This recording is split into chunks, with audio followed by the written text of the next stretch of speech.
બાયુ પાસે ધંધા પ્રમાણે પતિને ધમકાવ્યો. વકીલની ઘરવાળી કે તમારે મારી પાસે દલીલ ન કરવી. ખેડૂતની ઘરવાળી કે તમે તમારા ધુઆ ધોકાવો અમારું હાંફળું કોઈ દી.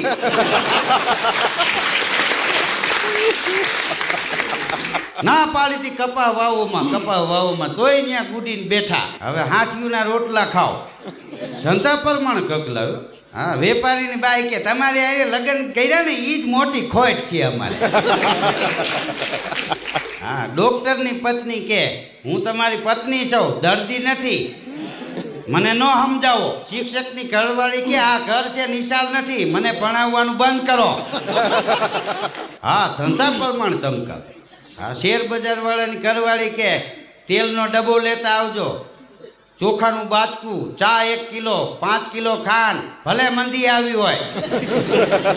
કવિની ઘરવાળી કે તમારી કવિતા ગામને સંભળાવજો.